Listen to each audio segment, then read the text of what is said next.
Hey guys, and welcome back to another Borkano game video. Today's video is going to be about how to cleave, and before we get to cleaving, let's go into gear and talk about grids. Now, the popular term grid is actually loadout. So if you replace the word grid with loadout, it's the same thing. So when someone says you're running a 20 by 20 grid of like just weapons, right? Then that means you are just running a bunch of weapons within your loadout.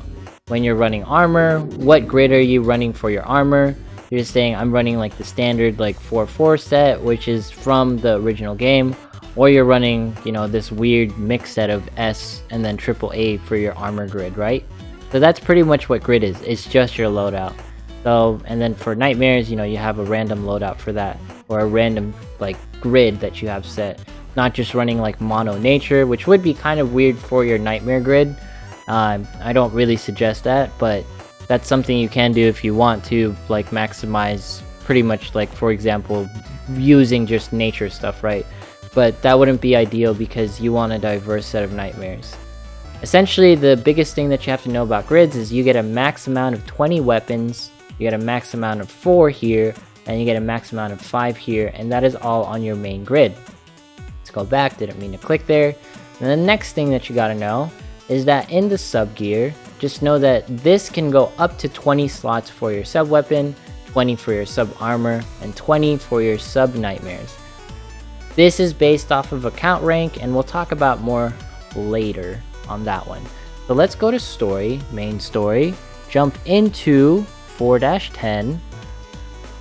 And the reason why we're jumping into 4-10, let's go back really quick, is because some folks have a difficult time with this, and I just want to show a strategy that can be available to you in order to tackle this.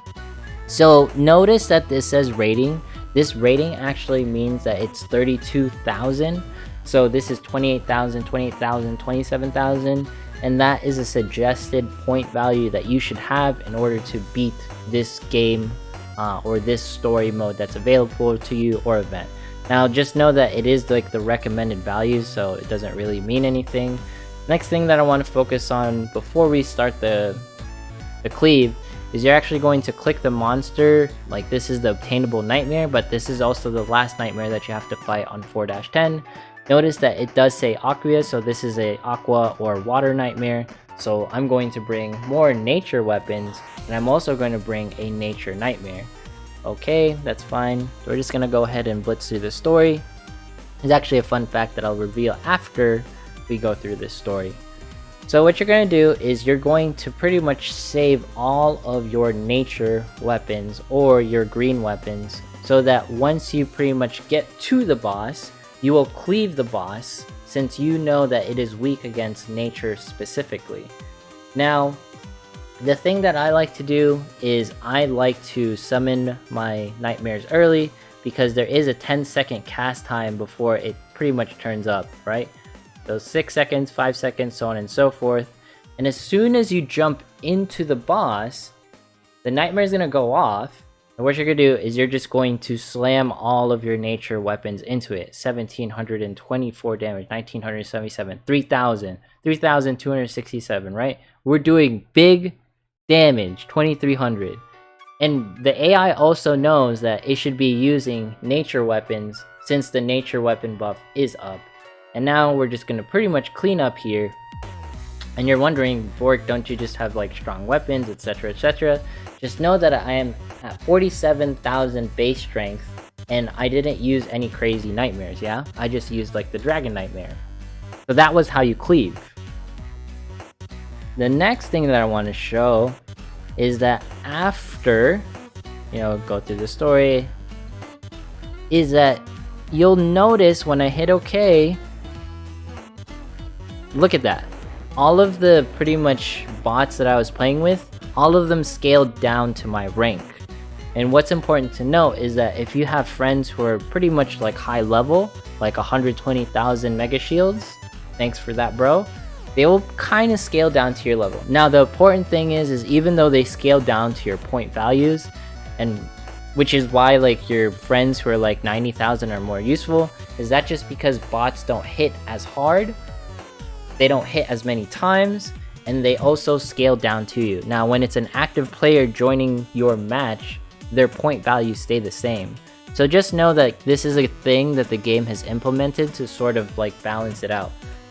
The biggest thing why you want those mega shields is because their weapon skills stay intact. So for example, a heal will staff, like an important healing staff will still heal 2 people versus 1, because you know that's how most SR weapons operate. Now the next thing that you want to do, now that you know how to cleave, the biggest place that you want to go to is you go to main story, select an act, and you're actually going to go for active hatred. And I would suggest pushing for Cinderella's story because it is easier. Now, you can push Pinocchio and Alice, but this is one of the most difficult stories in the game, so I don't suggest doing that. And I think that is why people suggest going for Cinderella. I haven't tried out Snow White's or Sleeping Beauty's, so they could be easier.